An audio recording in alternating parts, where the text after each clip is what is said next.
Em 1985, o agente da DEA, Kiki Camarena, estava prestes a desmantelar o poderoso cartel de Guadalajara. Mas sua investigação chegou a um fim brutal, quando ele foi sequestrado e assassinado. Mas os líderes do cartel pouco sabiam que esse ato logo os traria de joelhos. Estes são 5 cartéis que se meteram com as pessoas erradas.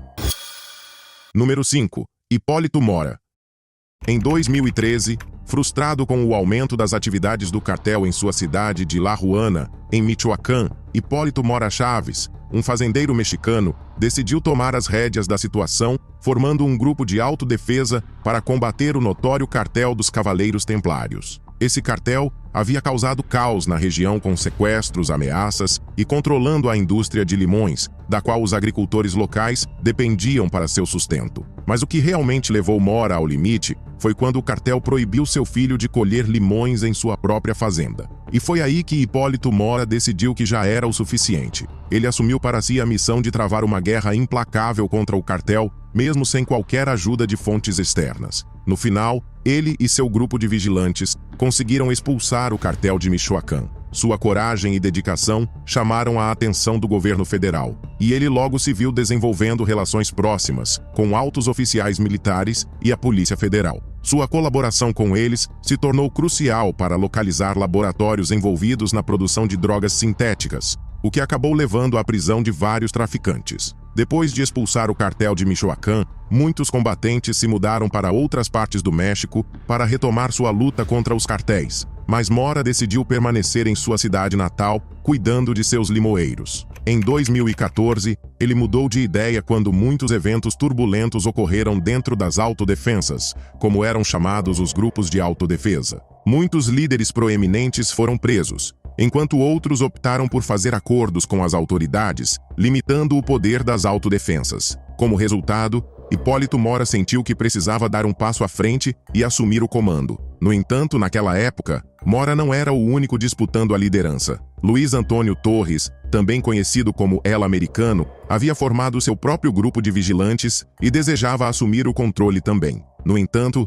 Mora se opôs fortemente a El Americano assumindo a liderança. Por quê? Bem, Mora acusou El Americano de trabalhar para o cartel dos Cavaleiros Templários, e ele fez um juramento solene de fazer tudo ao seu alcance para impedir que ele assumisse o controle. No entanto, à medida que sua rivalidade crescia mais intensa, a tragédia se tornou inevitável. Em 16 de dezembro de 2014, uma batalha de 2 horas irrompeu entre pistoleiros dos 2 grupos rivais de vigilantes. Esse confronto resultou nas mortes de 11 indivíduos, incluindo 6 seguidores de El Americano e 5 do grupo de Mora, incluindo seu próprio filho. Mesmo sofrendo a dolorosa perda de seu filho, Mora nunca desistiu e continuou sua luta contra os cartéis, tanto no campo de batalha quanto por meio de canais de mídia. Ele também se engajou ativamente na política, defendendo consistentemente leis mais rígidas contra os cartéis de drogas. Em 29 de junho de 2023, Mora foi morto em um ataque armado brutal. Ele foi emboscado e baleado enquanto viajava em um caminhão blindado, que posteriormente foi incendiado.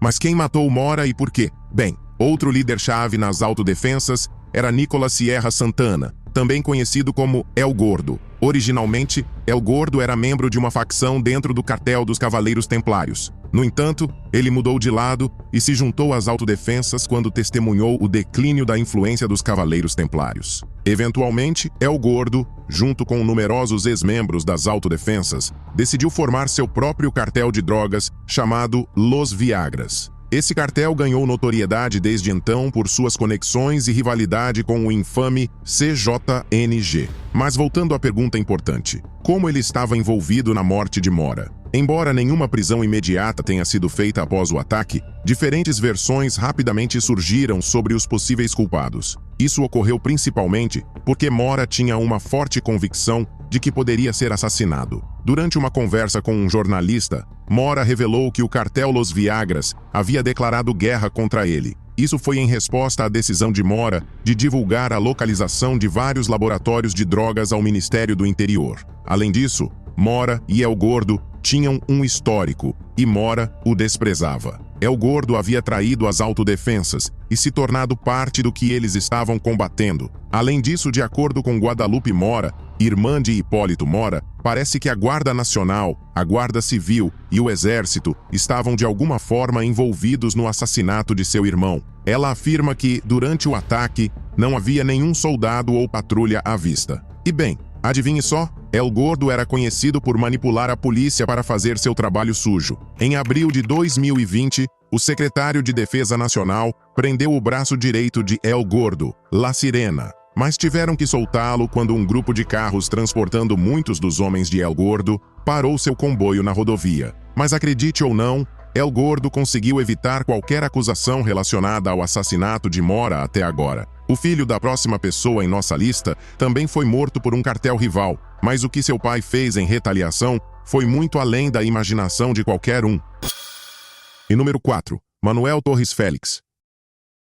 Em 2008, quando o filho do notório traficante El M1 foi morto por um cartel rival, seu pai perdeu completamente a cabeça e partiu para uma violenta onda de ataques que não poupou ninguém. Nos anos 90, Manuel Fidel Torres Félix ingressou no cartel de Sinaloa. Ele rapidamente subiu na hierarquia e eventualmente chegou ao topo do cartel depois que seu irmão Javier Torres Félix, que liderava uma das facções do cartel, foi preso. Ele então começou a trabalhar com Ovidio Guzmán López, filho de Joaquim El Chapo Guzmán, o homem mais procurado do México na época. Juntos, supervisionavam os carregamentos de tráfico de drogas vindos da América do Sul para o México. Durante esse período, o cartel de Sinaloa e a organização Beltrán Leiva costumavam ser aliados, operando no mesmo pequeno estado de Sinaloa. Em 2008, as coisas mudaram quando a organização Beltrán Leiva rompeu essa aliança. Qual foi a motivação? Ganância pura e simples.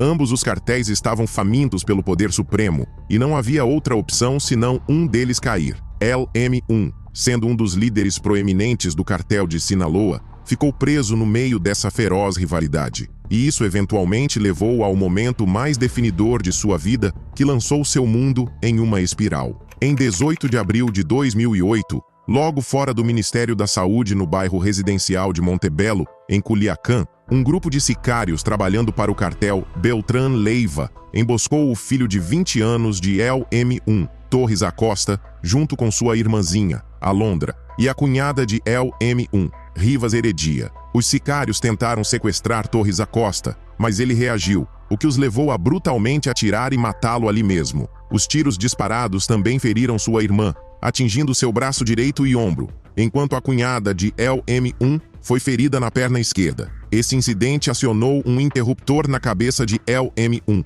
Ele enlouqueceu e decidiu partir para uma sangrenta onda de assassinatos. Alguns dias após a perda de seu filho, El M1 ordenou a seus homens que reunissem o máximo possível de membros da organização Beltrán Leiva e os trouxessem para seu rancho com um propósito horrível. Foi durante este período que a verdadeira natureza psicótica de El M1 veio à tona. Ele submeteu cada homem a torturas indescritíveis antes de, finalmente, tirar suas vidas. Uma das vítimas de El M1 foi o comandante da Polícia Municipal, Roberto Carlos Barceló Villagrán. El M1 ordenou que suas costas fossem cortadas em tiras com facas e suas pernas foram amputadas antes de ser decapitado. Seu corpo foi então jogado com outros 2 no porta-malas de um carro, enquanto seus sicários levaram os corpos de outras vítimas e os espalharam por toda Culiacán. Quantos homens El M1 matou no total? Talvez você tenha pensado que fosse apenas 1 ou 2, ou talvez até 5 mortes o satisfariam. Bem, deixe-me dizer, não satisfez. Na verdade, para cada homem que ele matou, sua sede de sangue só aumentava. Acredita-se que ele torturou e matou mais de 30 sicários diferentes, pertencentes à organização Beltrán Leiva, com suas próprias mãos, e ordenou a morte de centenas de outros. Eventualmente, El M1 ganhou o apelido de El Ondeado, que significa o louco. Não demorou muito para que a cidade de Culiacán começasse a se parecer com uma cena assustadora, saída de um filme de terror. As ruas estavam manchadas de sangue e corpos sem vida estavam em cada esquina. Em resposta, o governo mexicano enviou 2.000 soldados para deter a violência. E eventualmente eles alcançaram El M1, que estava fazendo grandes esforços para evitar a captura. Em 13 de outubro de 2012, El M1 foi morto em uma troca de tiros, finalmente pondo fim ao seu reinado de terror. Número 3. Miriam Rodrigues. Em 23 de janeiro de 2014, tudo mudou para Miriam Rodrigues, quando sua filha, Karen, foi sequestrada e assassinada por membros do cartel Los Zetas. Após esse trágico evento, Miriam dedicou sua vida a encontrar e derrubar cada um dos sequestradores de sua filha. Durante sua incansável busca por justiça, Miriam foi a extremos. Ela mudou sua aparência, vigiou as casas dos membros do cartel e passou incontáveis horas vasculhando as redes sociais em busca de possíveis pistas. Mas como tudo começou? Em 23 de janeiro de 2014, enquanto Karen Alejandra Salinas Rodrigues dirigia por San Fernando, 2 caminhões repentinamente encostaram ao lado dela. Então, homens armados entraram à força em seu carro e rapidamente saíram com ela. As semanas seguintes ao sequestro de Karen foram um borrão surreal de telefonemas, ameaças e promessas vazias. A família seguiu todas as instruções, esperando desesperadamente pelo retorno seguro de Karen. O pai de Karen até deixou uma sacola de dinheiro perto da clínica de saúde, apenas para esperar em vão no cemitério local pelos sequestradores liberarem-na. Mas nada aconteceu. Sem outras opções restantes, Miriam Rodrigues fez uma jogada ousada. Ela solicitou uma reunião com os membros do cartel e, para sua surpresa, um deles concordou. Embora ele afirmasse não saber o paradeiro de Karen, ofereceu-se para ajudar na busca por uma taxa de $2.000. Miriam pagou a quantia, mas infelizmente, isso não levou a nada. Mas ela aprendeu uma coisa: o nome do membro do cartel que a encontrou: Sama. Mas, com cada tentativa fracassada de resgatar sua filha, o desespero de Miriam aumentava. Finalmente, uma manhã, semanas após o último pagamento, ela desceu as escadas e confidenciou a Azaleia, sua outra filha. Ela admitiu que havia chegado à dolorosa conclusão de que Karen nunca voltaria e que provavelmente estava morta. Determinada a buscar justiça para sua filha, Miriam jurou nunca descansar até encontrar os responsáveis pelo sequestro de Karen, prometendo caçá-los um por um até seu último suspiro. Com habilidades dedutivas meticulosas, Miriam Rodrigues começou a montar o quebra-cabeça em torno dos sequestradores de sua filha. Primeiro, ela encontrou a conta de Sama no Facebook e conseguiu identificar um de seus conhecidos por meio de seu uniforme distintivo de loja de sorvete. Miriam esperou do lado de fora da loja por horas, até que Sama finalmente apareceu. E então, ela o seguiu até sua casa. No entanto, ela sabia que simplesmente ter sua localização não seria suficiente para forçar a polícia a agir. Miriam precisava de mais informações, e para obtê-las, ela precisava se aproximar. Ela cortou o cabelo e o tingiu de vermelho, garantindo que Sama não a reconhecesse. Para disfarçar-se ainda mais, ela vestiu um uniforme do governo que havia guardado de seu emprego anterior no Ministério da Saúde. Ela então passou o dia inteiro fingindo realizar uma pesquisa de bairro, coletando detalhes básicos sobre Sama. Ela foi às autoridades, locais, estaduais e federais, mas nenhuma delas quis ajudá-la. Mas ela se recusou a desistir e, eventualmente, encontrou um policial federal disposto a ajudar. Quando ela colocou seus arquivos sobre a mesa, eu nunca tinha visto algo assim, disse o oficial, que ainda é um comandante em serviço ativo. Embora Sama tenha conseguido evitar a prisão inicialmente, ele foi preso eventualmente. Sob pressão, ele forneceu à polícia os nomes de outros membros do cartel, que mais tarde deram mais detalhes sobre o sequestro de Karen. Um deles até concordou em levar a polícia ao rancho onde Karen havia sido morta. Enquanto estava no rancho, Miriam encontrou algumas evidências importantes: o cachecol de Karen, um travesseiro de seu caminhão e até um de seus fêmures. Mas Miriam se recusou a parar por aqui. Ela continuou sua busca por justiça e conseguiu rastrear e levar à justiça um total de 10 membros do cartel envolvidos no sequestro de sua filha. Ao longo de sua jornada, Miriam parecia entender os riscos envolvidos, mas continuou avançando. Ela uma vez disse: "Não me importo se eles me matarem. Eu morri no dia em que mataram minha filha. Quero acabar com isso.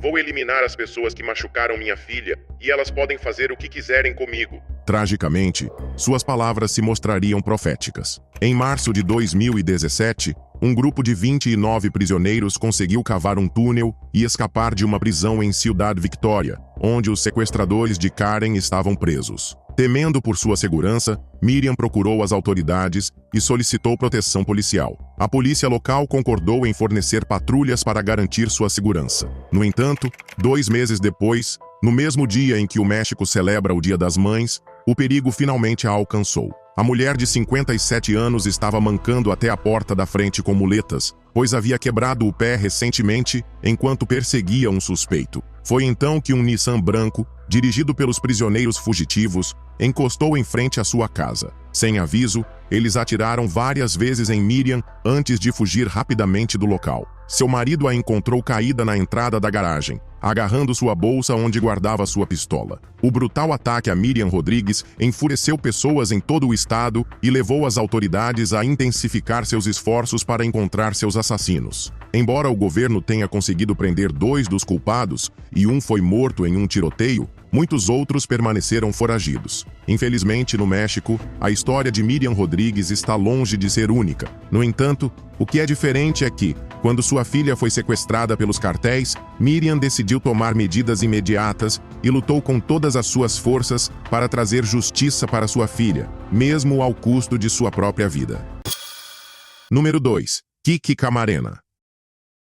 Em 7 de fevereiro de 1985, 4 ou 5 carros cheios de homens armados estavam posicionados do lado de fora do consulado dos Estados Unidos em Guadalajara, México, esperando pelo agente da DEA Kiki Camarena. Assim que ele saiu do consulado, os homens, que faziam parte do cartel de drogas mais notório do México, o sequestraram à luz do dia, à mão armada. Essa foi a última vez que alguém, exceto seus sequestradores, o veria vivo novamente. Nos anos 80, o cartel de Guadalajara estava em seu auge. Seu tamanho e alcance eram diferentes de qualquer outra organização de drogas no México, e sua rede de corrupção abrangia todo o país. As mentes por trás desse grande sindicato eram Miguel Ángel Félix Gallardo, Rafael Caro Quintero e Ernesto Fonseca Carrillo. A DEA sabia que o cartel era responsável por contrabandear milhares de toneladas de maconha por todo o México e para os Estados Unidos. E assim, quebrar a rede de distribuição do cartel era a principal prioridade do agente Camarena em Guadalajara. Ele estava determinado a derrubá-los, não importava o que fosse preciso. Em 14 de novembro de 1984, o exército mexicano, com a ajuda da DEA, lançou uma operação maciça para incendiar o Rancho Búfalo, que era uma operação próspera para o cartel de Guadalajara, gerando bilhões de dólares por ano em receita. A operação resultou na destruição total de mais de 5.000 toneladas métricas de maconha, avaliadas em 2,5 bilhões de dólares, tornando a invasão ao Rancho Búfalo a maior apreensão de drogas da DEA. Mas quem foi o responsável por essa operação? Ninguém menos que o agente Kiki Camarena, e isso o tornou o alvo número 1 do cartel. Ele não só os humilhou, mas seu controle antes inabalável sobre o tráfico de drogas agora estava escapando de suas mãos e eles estavam determinados a fazê-lo pagar. Em 7 de fevereiro de 1985, Kiki Camarena saiu do consulado dos Estados Unidos, ansioso para encontrar sua esposa para o almoço. Ele não fazia ideia de que um grupo de homens armados estava esperando por ele. Eles subitamente o cercaram, pressionando uma arma contra seu lado. Em seguida, o empurraram para o banco de trás de um de seus veículos e partiram. Eles o levaram para uma grande casa no número 881 da Lope de Vega, onde cerca de 50 a 60 pessoas, políticos, funcionários do governo e narcotraficantes, estavam celebrando o sequestro do agente. Por 2 dias, Camarena foi impiedosamente torturado, espancado e queimado. Alguns homens até pisotearam suas costas e peito. Eles também trouxeram um médico para reanimá-lo e dar-lhe drogas que o mantivessem consciente durante a tortura. Mas no final, o agente Henrique Camarena sucumbiu aos seus ferimentos. Eles envolveram seu corpo em plástico e o enterraram em um parque próximo. Caro Quintero ficou extasiado com a morte do agente Camarena,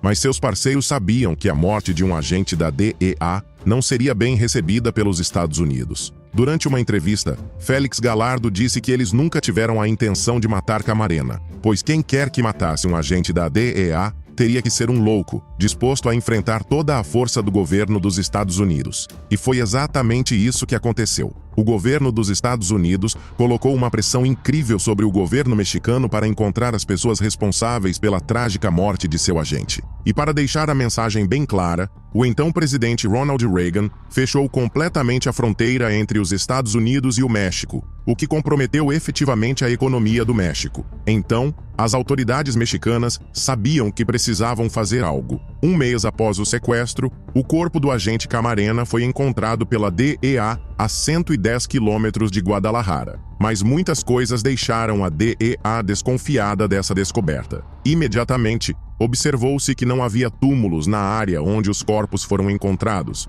e também não havia fluidos corporais lá. Além disso, a equipe forense descobriu mais tarde que o solo era diferente daquele retirado do corpo. Então concluíram que o corpo havia sido enterrado em outro lugar, exumado e transportado para o novo local. A DEA acreditava que os chefes do tráfico de drogas mexicanos, com a ajuda de funcionários mexicanos corruptos, fabricaram um plano devido à pressão exercida pelo governo dos Estados Unidos. Esse esquema aumentou ainda mais a raiva da DEA, e a Operação Leyenda ou Lenda foi colocada em movimento, que é, até hoje, a maior caçada de drogas e homicídios já realizada pela DEA. O agente especial Héctor Berrelez foi colocado à frente do caso, e ele eventualmente o resolveu com a ajuda de sua grande rede de informantes mexicanos. Evidências foram coletadas, prisões foram feitas, e tudo levou a Félix Gallardo e Caro Quintero. Em 4 de abril de 1985, Quintero foi o primeiro a ser preso na Costa Rica e foi extraditado para o México.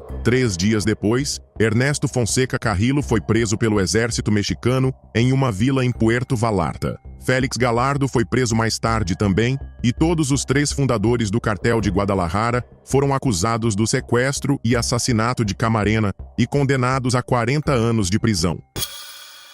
Número 1. Alejo Garza Tamés. Em 13 de novembro de 2010, Dom Alejo, um homem de 77 anos, recebeu um ultimato dos Lozetas: desocupar seu rancho em 24 horas ou enfrentaria a morte. Os membros do cartel pouco sabiam que Dom Alejo não era o tipo de pessoa que se rendia sem lutar. Em 1933, Alejo Garza Tamés nasceu em Nuevo León, México. Crescendo, ele aprendeu a importância do trabalho árduo e de viver uma vida honesta. Ao entrar na vida adulta, Alejo já havia construído uma base financeira sólida. Com isso em mente, ele decidiu investir em 2.000 hectares de terra em Tamaulipas, México, e nomeou o local de São José. O rancho São José rapidamente se tornou o orgulho e a alegria de Alejo, trazendo-lhe grande fortuna. E assim, quando o rancho foi ameaçado, ele estava disposto a ir a qualquer extremo, até arriscar sua vida para protegê-lo. Em 13 de novembro de 2010, Dom Alejo, de 77 anos, estava cuidando de seus próprios negócios, supervisionando seus trabalhadores no rancho, quando vários membros de gangues apareceram e arruinaram seu dia tranquilo. Esses homens pertenciam a ninguém menos que a notória gangue Lozetas. E como você pode imaginar, eles não estavam lá para uma conversa amigável. Sua mensagem era cristalina: saia do seu rancho em 24 horas ou enfrente as consequências. Naturalmente, os membros do cartel esperavam que Dom Alejo desistisse e entregasse seu rancho sem lutar. Mas o que ele fez a seguir foi além da imaginação deles. Quando os homens dos Lozetas disseram a Dom Alejo que ele tinha 24 horas para arrumar suas coisas antes de retornarem e matarem-no, se ele ainda estivesse na propriedade, a resposta de Dom Alejo foi: estarei esperando por vocês. Ele decidiu que não entregaria sua terra ao crime organizado sem lutar. Sem perder tempo, Dom Alejo reuniu seus trabalhadores e instruiu-os a não aparecerem no dia seguinte. Ele sabia que não podia arriscar suas vidas. Em seguida, ele começou a preparar seu rancho para a batalha iminente,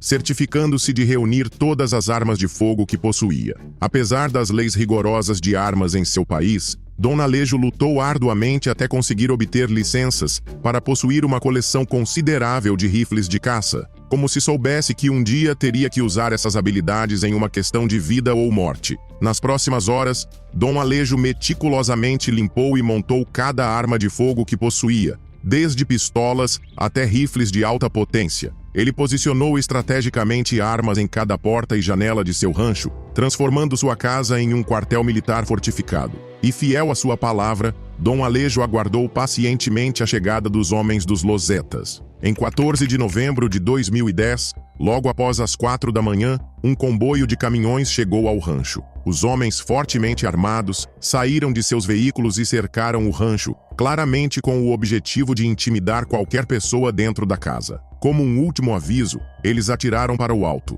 Provavelmente esperavam que não houvesse ninguém em casa e que a operação transcorresse sem derramamento de sangue. No entanto, o que deveria ser uma tomada fácil transformou-se em uma batalha que durou horas. Assim que chegaram, balas choveram sobre eles pelas janelas. Isso os pegou de surpresa, e eles rapidamente se protegeram e atiraram de volta, acreditando terem caído em uma emboscada. Eles acharam que o velho Dom Alejo havia reunido todos os seus homens dentro da casa para defender o rancho. Pouco sabiam eles que Dom Alejo estava correndo de janela em janela, atirando neles. Ele fez parecer que havia múltiplos atiradores na casa, dificultando para os atacantes prever de onde viria a próxima bala. Os membros do cartel recorreram a bombardear a casa com granadas, mas mesmo assim, os tiros continuaram vindo de dentro, e mais de seus homens continuaram caindo. Olhando ao redor, os membros do cartel dos Zetas perceberam que estavam caindo como moscas. Além disso, já era início da manhã,